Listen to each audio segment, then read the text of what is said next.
एक छोटे से गांव में, जहां शाम होते ही अंधेरा जल्दी फैल जाता था और सपनों की बात करना मजाक समझा जाता था, वहीं एक लड़का रहता था जिसका नाम रोहित था। उसके पिता बहुत पहले इस दुनिया से चले गए थे और घर की पूरी जिम्मेदारी उसकी माँ के कमजोर कंधों पर आ गई थी। माँ दिन भर दूसरों के घर काम करती और रात को थक कर रोहित के पास बैठ जाती। वह अक्सर रोहित के बालों में हाथ फेरते हुए कहती, बेटा, मेरी जिंदगी जैसी भी रही हो, मैं नहीं चाहती तेरी जिंदगी भी ऐसी ही हो। रोहित ये बातें सुनकर कुछ नहीं बोलता था, बस माँ की आंखों में छिपे दर्द को देखता था। वह जानता था कि उसके सपने माँ के आंसुओं से जुड़े हैं। सुबह होते ही वह माँ के लिए पानी भरता, थोड़ा बहुत घर का काम करता और फिर स्कूल चला जाता। स्कूल में उसके लिए सब कुछ आसान नहीं था। उसके कपड़े पुराने थे, किताबें अधूरी थीं और फीस समय पर न भर पाने की वजह से उसे कई बार सबके सामने डांट भी खानी पड़ती थी। बच्चे हंसते थे, कोई उसे गरीब कहता तो कोई बेकार। रोहित हर शब्द अपने दिल में दबा लेता था। वह अक्सर क्लास की खिड़की से बाहर देखता और सोचता कि क्या सच में उसकी जिंदगी बस यहीं तक है। लेकिन कहीं न कहीं उसके अंदर एक आवाज थी जो रोज उससे कहती थी कि अगर आज हालात खराब हैं तो इसका मतलब ये नहीं कि हमेशा ऐसे ही रहेंगे। यही सोच उसे टूटने नहीं देती थी। शाम ढलते ही रोहित माँ के साथ बैठकर थोड़ा सा खाना खाता और फिर अपने काम में लग जाता। उसके पास एक पुराना मोबाइल था जिसे किसी ने कबाड़ समझकर दे दिया था। उसी मोबाइल में रोहित ने अपनी दुनिया बसा ली थी।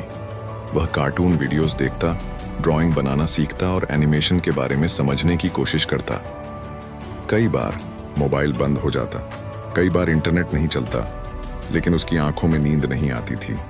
उसे लगता था कि अगर वह आज मेहनत करेगा तो कल उसकी कहानी किसी और को हिम्मत देगी। दिन ऐसे ही गुजरते गए। एक दिन उसकी माँ अचानक बहुत बीमार पड़ गई। रोहित उसे अस्पताल ले गया। डॉक्टर ने दवाइयों की एक लंबी लिस्ट थमा दी। रोहित के हाथ कांपने लगे क्योंकि उसके पास इतने पैसे नहीं थे। उस रात वह पहली बार खुद को पूरी तरह बेबस महसूस कर रहा था। वह छत की ओर देखता रहा और सोचता रहा कि क्या सपने देखना उसकी सबसे बड़ी गलती थी। लेकिन उसी रात उसने फैसला किया कि वह हार नहीं मानेगा। उसने सोचा कि अगर वह अपनी जिंदगी को बदल नहीं सकता तो कम से कम अपनी कहानी को बदल सकता है। उसने पूरी रात जागकर अपनी जिंदगी पर एक लंबा कार्टून बनाया। उसमें उसने दिखाया कि कैसे एक गरीब लड़का हर दिन टूटता है, लेकिन फिर भी अगले दिन उठकर मुस्कुराने की कोशिश करता है। सुबह होते ही उसने वह वीडियो अपलोड कर दिया, बिना किसी उम्मीद के।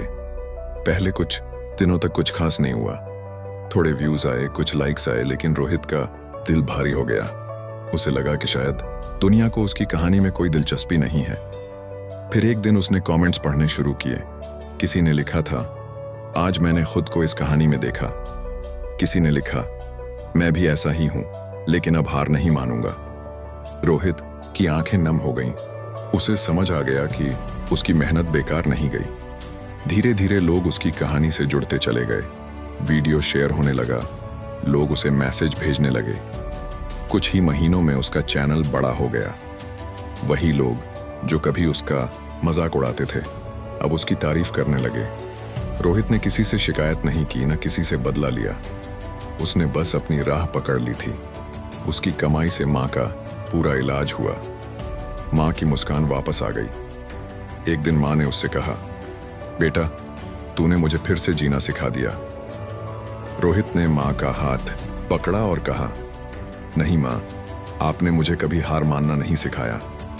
आज रोहित के कार्टून लाखों लोगों तक पहुंचते हैं। वह सिर्फ कहानियां नहीं बनाता, वह उम्मीद बनाता है। उसकी कहानी उन लोगों के लिए है जिन्हें लगता है कि वे अकेले हैं। रोहित जानता है कि उसकी जिंदगी की सबसे बड़ी जीत पैसे या नाम नहीं है, बल्कि वह पल है जब कोई अनजान इंसान उसकी वीडियो देखकर कहता है, आज मुझे हिम्मत मिली। कहानी यहीं खत्म नहीं होती, क्योंकि हर दिन कहीं ना कहीं कोई नया रोहित अपने सपनों के साथ लड़ रहा होता है। और जब तक ऐसे सपने जिंदा हैं, तब तक हार कभी आखिरी सच नहीं हो सकती। समय सबका आता है, बस उन लोगों का आता है जो मुश्किलों में भी खुद पर भरोसा रखना जानते हैं।